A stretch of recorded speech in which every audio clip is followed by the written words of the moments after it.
every medieval king of England's greatest achievements, from King Alfred to King Henry VIII. A rather subjective term, as we can all have different opinions on what those achievements could be.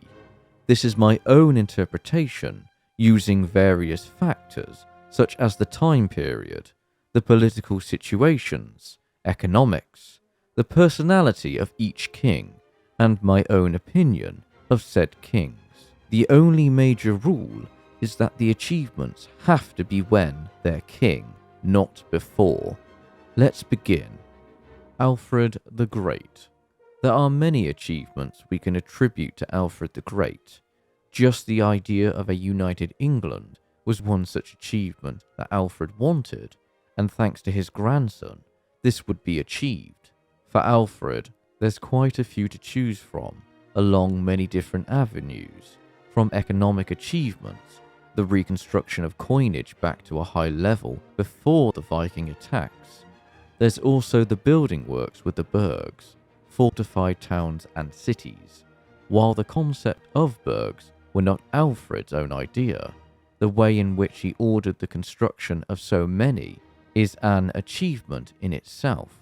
Alfred's pilgrimage to Rome is also quite an achievement, given how long and dangerous the journey could be, but that was before he was king. What I'm alluding to is the fact that Alfred survived, and to me that's his greatest achievement, surviving and thriving, because reading the sources such as the Anglo-Saxon chronicles and Asser's life of Alfred, they make it incredibly clear how dire the situation was for the people in Britain, from Viking attacks and invasions, especially with the arrival of the Great Heathen Army, which is still an amazing name for a heavy metal band if anyone wanted to make a band. I personally play the electric triangle, but for the Wessex family, the account from Asser on the Battle of York in 867 would be a clear reminder how perilous their kingship could be. Osbert and Elia, two rival kings of Northumbria, had joined forces to defeat the Vikings at York. Asser states, on their arrival, the Vikings immediately took to flight and endeavoured to defend themselves within the fortifications of the city. When the Christians noticed their flight and panic, they too determined to pursue them within the fortifications of the city and to breach the wall. And this they did, for in those days the city did not yet have firm and secure walls. After the Christians had breached the wall as they had intended, and the majority of them had got into the city along with the Vikings, driven on by grief and necessity, attacked them fiercely, cut them to pieces, put them to flight, and overthrew them inside and outside. Virtually, the entire force of the Northumbrians was annihilated there, and the two kings were killed. But the remainder who escaped made peace with the Vikings. Edward the Elder, vastly similar to his father, King Alfred, steadfast and determined, Edward inherited all the right traits from his father to rule and expand the kingdom into a near-complete England by working with his sister to take control of the 5 boroughs in the Danelaw, and then taking control of Mercia after his sister's death, leaving only the Viking kingdom in York left. For me, Edward's greatest achievement is simply succeeding to the throne, which could have gone awry, as in the Anglo-Saxon chronicles, and then the Aetheling Aethelred, his father's brother's son, rode and seized the manor at Wimborne and at Twynham against the will of the king and his councillors. Then the king rode with an army until he camped at Badbury, near Wimborne, and Aethelred stayed inside the manor with men who had given him their allegiance, and had barricaded all the gates against him, and said that he would either live there or die there. Then, under cover of that, the Aetheling rode away by night and sought out the raiding army in Northumbria, and they received him as king and submitted to him. Aethelred would later die during the Battle of Holm, despite the victory going to the Vikings. Aethelstan. The formation of the Kingdom of England. Aethelstan started as King of Mercia, then later as King of Wessex, and finally King of Northumbria. Aethelstan gaining the Wessex throne may have been more contentious than the sources let on, as his younger brother may have gained the Wessex throne by the Witten votes to be king of them. But he died, according to the Anglo-Saxon chronicles, 16 days after Edward the Elder. Edward had quite a number of sons by 3 different women, so it wouldn't be a massive surprise that there would be major sibling rivalries at court. For the final major kingdom which would make up England, Northumbria, which at this point in history is a bit odd in terms of territory. There's the Viking-controlled parts around York under Sihtric, a Norse ruler, and then there's also Aethelred, based at Bamborough. But Sihtric had married Ethelstan's sister under an agreement. He died in 927. We then have the Anglo-Saxon chronicles telling us he, Aethelstan, governed all the kings who were in this island. First Hywel, king of the West Welsh, and Constantine, king of the Scots, and Owen, king of Gwent, and Aldred, Aldewulf's offspring, from Bamborough, and they confirmed peace with pledges and with oaths in a place which is named Rivers Meeting on the 12th of July, and they forbade all devil worship and then parted in concord. Edmund and the capture of the 5 boroughs. While we could say that the loss of the 5 boroughs is a detriment to Edmund's reputation, it's the fact he managed to gain them back and secure England, as with the wrong king at the helm, the Kingdom of England could have been split up back into various kingdoms. Here, King Edmund brought all of Northumbria into his domain and caused to flee away 2 kings. King Edward. Once again, it's keeping the Kingdom of England together as the Northumbrians once again broke away. We also once again turn to the Anglo-Saxon chronicles, which tells us that Edward reduced all the land of the Northumbria to his control. It would take until 954 for Northumbria to be under complete control, thus uniting England again. Eadwig. Does a threesome count as an achievement? Because there's not much else for Eadwig's reign. I've covered the threesome affair in the Promiscuous Kings video. Edgar the Peaceful. There's quite a few achievements we can attribute to Edgar's rule. There were no recorded Viking attacks during his reign, improvements in English coinage, land reforms, etc. But I'm going to focus on the fact that Edgar re-established the Wessex dynasty's overlordship over the whole of Britain, as Edgar's uncle Aethelstan had done before. This overlordship can be interpreted from Edgar's grand coronation, with everyone, according to the life of St Oswald, quote, "As the nobility of this wide and spacious realm were all to assemble, from the sun rising in the east, from the west, from the north, and from the sea, went out the king's edict, that all these persons should assemble in his presence." And, as you could probably guess, the Anglo-Saxon chronicles also praise this massive gathering. I do wish that this grand coronation was not at Bath, but rather at Glastonbury, as I could make a joke with that. Never mind. Edward the Martyr. I can't pick anything that would qualify as an achievement, because everything prominent about Edward is when he's dead. Aethelred the Unready. Another difficult king to choose an achievement for because of the fact that Aethelred's reign is just so long and terrible. His failure to lead any of his armies into battle against the Vikings, which in this period of history is expected in Britain. But I'm going to choose Aethelred's marriage to his second wife, Emma of Normandy. This marriage was a typical alliance match, but with a foreign policy in mind. Normandy had been a refuge point for raiding Norse ships during Aethelred's reign, with the marriage formed an agreement that stopped that. This alliance proved even more useful when Aethelred sent Emma and his children by her to Normandy for refuge. So Aethelred's foreign policy towards Normandy was prudent, and for us, we have an additional source for the time period thanks to Emma's sponsorship, the Eulogy of Queen Emma. Sven Forkbeard. Talk about a speed run. Sven's achievement is conquering England, but he died before he could enjoy the fruits of his labour.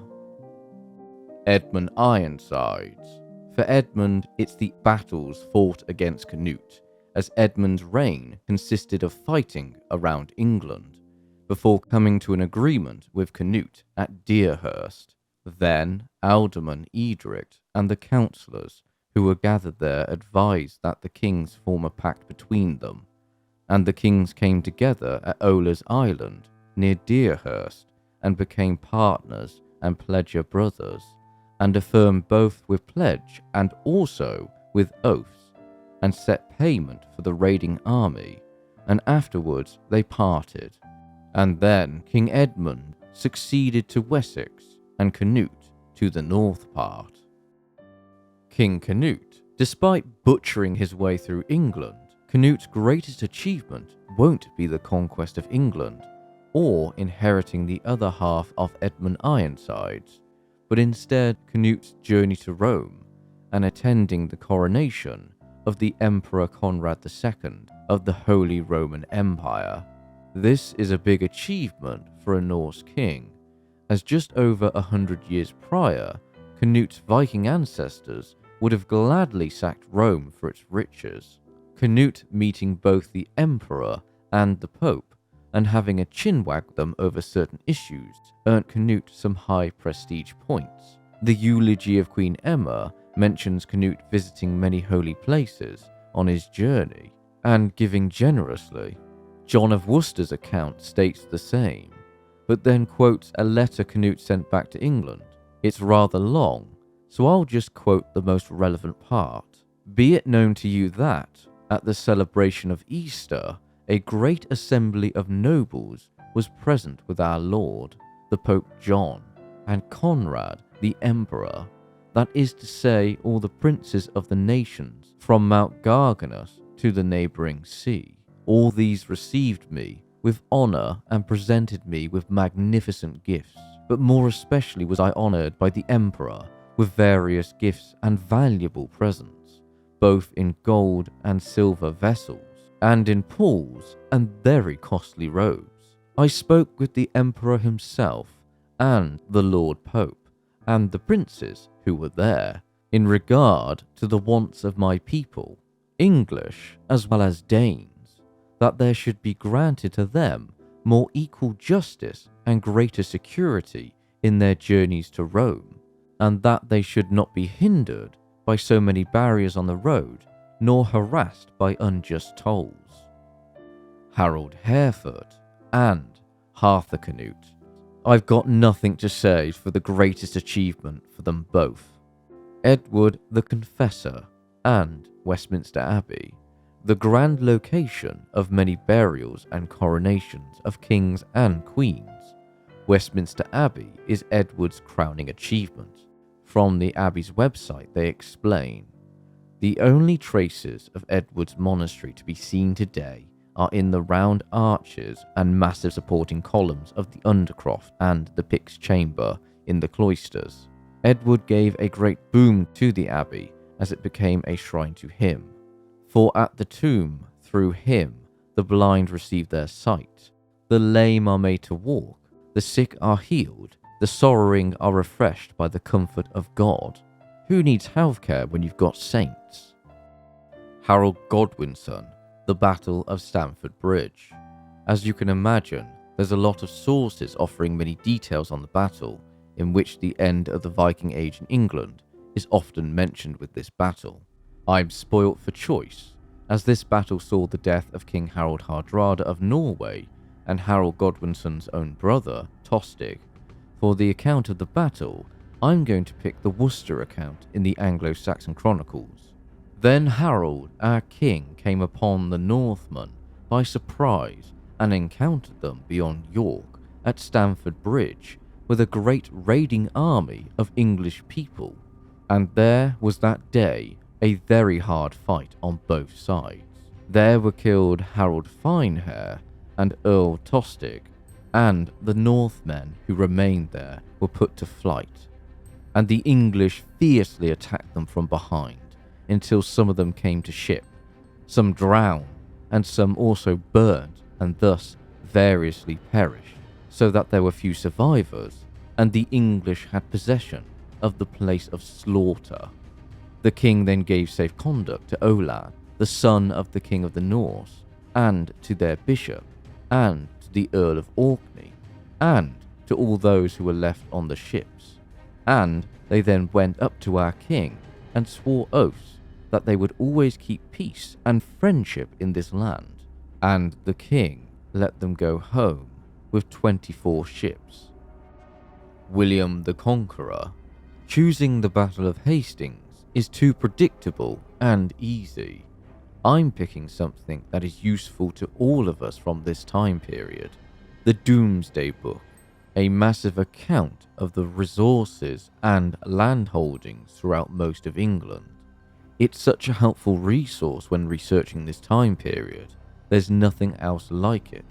There's even a cool website called Open Domesday, which lists everything from the Domesday Book online.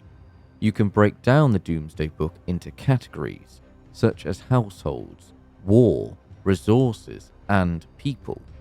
Let's look at one area in Worcestershire where I'm from, Pershore, which lists its entry as households, 12 villagers, 13 slaves, 1 female slave, 1 Frenchman, 28 burgesses. Then the land and resources, ploughland, 6 lords' plough teams, 9 men's plough teams. Other resources, meadow 100 acres, woodlands 2 leagues, 3 furlonged mixed measures, 3 mills of value £2 10 shillings, 1 church, valuation annual value to lord £14 in 1086. It's a useful resource if you want to check your area from this period of history. William II. Because William is the second Norman king, it's his succession to the throne of England, similar to Edward the Elder, where it could have all gone to shit. Both John of Worcester and William of Malmesbury both mention William legging it to England to secure the treasury, the support of the people, and the backing of the Archbishop of Canterbury. There's no Witten anymore to elect a king. Despite gaining the throne and being anointed, it still didn't stop some of the nobles from wanting to replace William with his older brother, Robert, with the uprising of 1088. But William crushed his enemies. The king's liegemen and the bishop's retainers returned home in triumph without the loss of a single man, thanking God for the preservation of the property of the church, and the bishop for his wise counsels. Henry I. I'm picking Henry's first marriage as his greatest achievement to Edith, later Matilda of Scotland. She was a descendant of the House of Wessex, as her grandfather was Edmund Ironsides. It seemed that King Henry took a page from the reign of King Canute by marrying an important woman from the previous dynasty to secure a political union within the kingdom in order to establish stability, as Henry still had to contend with his older brother, Robert Curthose. The short reason is the union would give Henry's children more legitimacy in England over any rivals. Plus, I'm incredibly biased in this choice, because the marriage gave us one of my favourite historical characters, the Empress Matilda, the creator of the Plantagenets. King Stephen. I have tried to find something significant for King Stephen, but the sources around his time period mostly mention the anarchy. There is Faversham Abbey in Kent, which King Stephen and his wife Queen Matilda were both founders and patrons. Faversham became a large abbey, and presumably a beautiful abbey. Sadly, there's hardly anything left of it as it became a victim of Henry VIII's dissolution of the monasteries. King Stephen is one of England's most forgotten kings, and it doesn't do him any favours that his burial site is mostly gone. Henry II. I'm torn between two choices with King Henry, the first being the construction of the Great Keep at Dover Castle, or the absolute political theatre of his penance for the murder of Thomas Becket, the Archbishop of Canterbury, in 1170. Henry had inadvertently caused the murder of Becket by shouting along the lines of how this priest had caused him such injury. Some knights overheard this and went to Canterbury and killed Becket.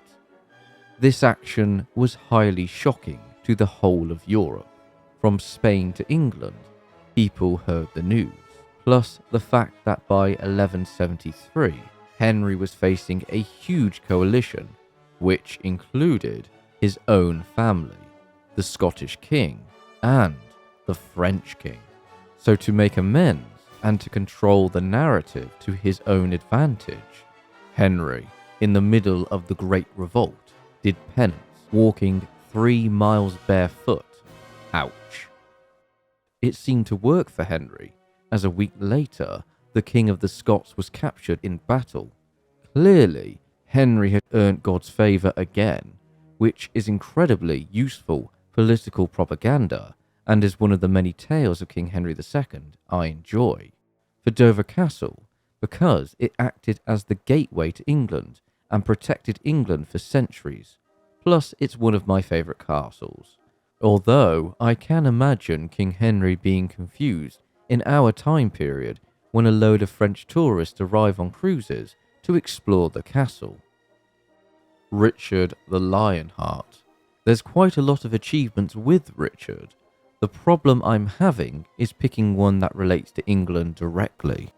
Richard's greatest castle is in France. His greatest battles were in the Middle East. The epic song he composed while imprisoned in Germany. So let's go with not killing England's greatest knight, William Marshal. William had bested Richard in combat a few weeks before Henry II's death. Afterwards, the tale from their next meeting went the following. So Marshal, the other day you tried to kill me and would have done so had I not turned your lance aside. This accusation wounded William's knightly pride, and he replied indignantly that had he wanted to kill Richard, nothing could have stopped him. Marshal, you are pardoned. I bear you no malice. King John. How about the fact that John was the first king of England to be excommunicated? The Tudors thought it was an achievement, as King John's reputation from that time period is perhaps at its highest it had ever been, unlike in our time period. Henry III. For such a long reign, I'm going with the amount of construction work going on during Henry's rule, places like Guildford or the Great Hall at Winchester. The main building work which became Henry's greatest achievement is the remodelling of Westminster Abbey, in which the remains of Edward the Confessor were transferred to a new shrine dedicated to him.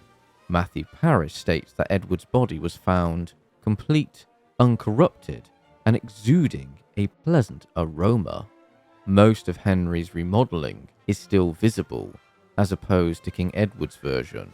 Some of the material for the remodelling were lead, iron, steel, charcoal, and firewood for making ironwork in locks, ropes, glass, wax, pitch, and other things necessary for glass windows and for making cement, and canvas for closing the windows of the same church with carriage. £153, 15 shillings, and 11 pence. What a bargain.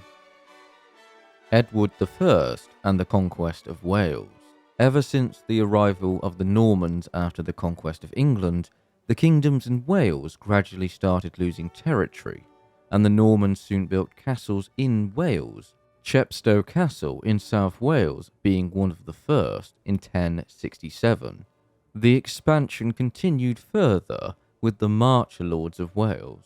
There was also a lot of infighting amongst the Welsh rulers, but Wales was a hard land to conquer with difficult terrain. Even the mighty King Henry II struggled in Wales. By the reign of Edward I in 1274, large parts of Wales were under different parties' control. By 1277, the most powerful ruler in Wales, known as Llywelyn the Last, had submitted to Edward, but a combination of oppressive policies towards the Welsh and English hostilities led to war, which, after the Battle of Orowin Bridge, Llywelyn was killed and Edward soon divided Wales up and built even more castles. Edward II. Unfortunately, I cannot really pick anything for Edward. His reign is such a disaster. Edward III and the development of Parliament is one of my favourite aspects of Edward's reign. Not that the development was due to Edward being some amazing legislator who saw a future where the people have even representation and equal rights. The later Peasants' Revolt proved that the people still wanted and deserved change. This summary of these changes from one of our sources really caught my attention on how Edward and his nobles' desire for war with France led to this development. Edward III secured support for the war he and his nobles wanted, so much at least in part by giving the parliamentarian commons so much of what they wanted locally. The point is not to award praise or blame to Edward III, but to recognise that, however skillful and perceptive he may have been, English kingship of necessity took on a different role by the mid-14th century. Compromise and a scaling down of effort other than the war effort were the concomitants of relatively peaceful politics within the realm. It is important to remember that compromise from a king can be taken back quite easily. For Edward III, the sources make it clear that he was one of the most beloved kings by his people. Richard II. I'm going with a militaristic achievement with Richard's campaign into Ireland. Richard was the first king of England since the reign of King John back in the early 13th century to lead a campaign into Ireland, as the lordship was in turmoil. And like King John, Richard led 2 campaigns into Ireland. The first campaign saw Richard's arrival again in a similar style as previous English kings into Ireland, with a huge force of arms to flex the power of the English kingdom, some 500 ships. This campaign also acted as a means for Richard to display his kingly mettle, as his predecessor was known for having great military prowess, as restoring the lordship of Ireland would suit Richard than having to fight in France. The second campaign is rather overshadowed by the fact that Richard was forced to relinquish his crown shortly after returning. Henry IV and the Battle of Shrewsbury. A good part of Henry's rule was putting out fires all across Britain. The Welsh under Owain Glyndŵr were conducting effective guerrilla tactics and had taken quite a number of castles by 1404. There was also conflict with the Scots, plus discontent in England, so it seemed everything was going tits up for King Henry. But the Battle of Shrewsbury was a turning point for Henry's fortunes. Although Henry did nearly lose his heir, the later Henry V, who was struck by an arrow in the face, but thanks to the skills of Henry's surgeon, Prince Henry survived. The other event that could be considered an achievement is hosting the Emperor of the Byzantines, Henry V, and the Treaty of Troyes. Sorry, but I'm getting flashbacks to the anarchy, where a king disowns his current heir for someone else. But instead of King Stephen and Henry II, it's Charles VI of France and Henry V of England. The major difference is that Henry died before Charles VI, meaning Henry V would never be King of France. But still, the fact that Henry managed to secure this treaty is a huge achievement. France was one of the most powerful and richest countries in Europe, and Henry's victory at Agincourt paved the way, which is quite a feat considering Henry's army by the time of Agincourt was worn out and disease-ridden. The story is remarkable as much as it seems unbelievable. No wonder Shakespeare wrote about it, which I love to quote. "Once more unto the breach, dear friends, once more, or close up the wall with our English dead." Henry VI. It's quite hard to pick an achievement for King Henry VI, because of the Wars of the Roses taints his reign. Most books I've used to research Henry, both online and physical, all focus on the failures and misfortune of Henry's reign, which is understandable. However, if we judge Henry based off one aspect of medieval kingship Henry succeeded in, was producing a legitimate male heir who lived past childhood, Edward of Westminster. Given that later kings' main heirs died, I could argue this is an achievement, but it's nullified by Edward's death at the Battle of Tewkesbury. The other major theme mentioned in many books on King Henry is his piety, but that's not really an achievement. Nearly all medieval kings had to be or were pious. So for Henry's achievement, I'm going with the foundations of some of the most famous educational institutions in the world: Eton College, All Souls College in Oxford, and Cambridge. King Henry had a fascination with King Alfred, as Henry lacked a father figure, similar to King Henry III and his fixation on Edward the Confessor. Edward IV and the Treaty of Picquigny. Continuing with the theme of Edward IV being incredibly lucky, this treaty with the French meant Edward could keep up his lavish lifestyle even more so than before, with a fat, juicy pension. The context of this treaty is that Edward had invaded France in June 1475, nearly restarting another period of the 100 Years' War. But Edward's allies, the Duke of Brittany, Burgundy, were fickle and unreliable. This meant that Edward and his army could have been cut up and destroyed by the French, as the King of France was not the mentally incapacitated monarch as King Henry V dealt with, but rather Louis the Prudent. Yet rather than another bloody pitched battle, diplomacy and wine won the day. The French king remarked, "I have chased the English out of France more easily than my father did, for he had to drive them out with armies, while I have seen them off with venison and good French wine." Edward V. There's nothing I can say for the boy king, sadly. Richard III. The major problem with Richard's reign is that he ruled for a short amount of time, and that as soon as he was king, rebel uprisings and conspiracies were abound.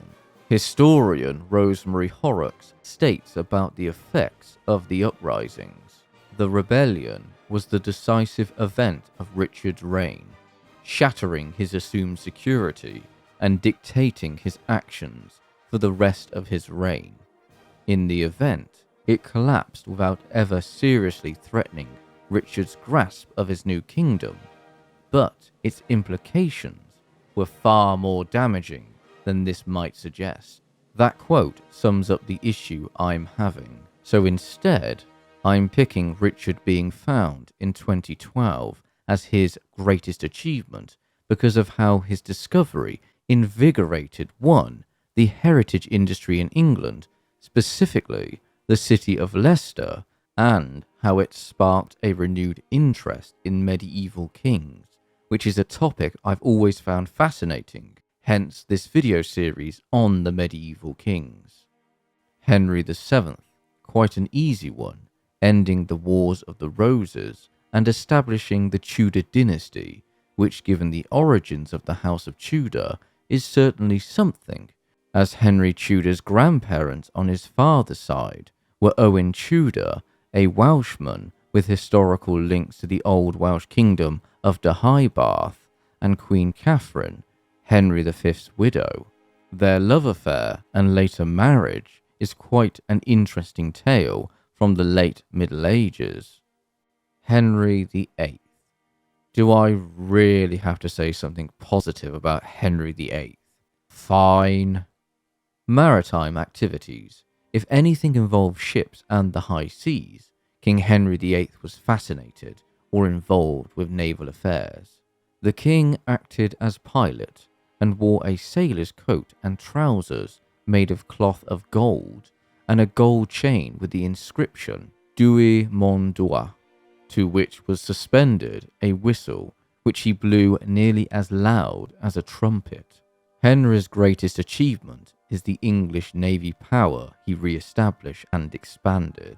The most famous ship constructed under Henry's orders was the Mary Rose. Henry could afford to splash out thanks to the large amount of funds he inherited from his father, and having a strong navy would aid in Henry's future wars with France and Scotland. The Scots were also building a strong navy. For English navy power, even going back as far as King Alfred, a strong navy has needed to exist, although the size of the English navy has changed over the many centuries. Powerful under Alfred, yet by Aethelred the Unready's reign, the ships used were mainly mercenary ships, so it varies king to king. Henry VIII's greatest achievement is laying the foundations for the Royal Navy to develop.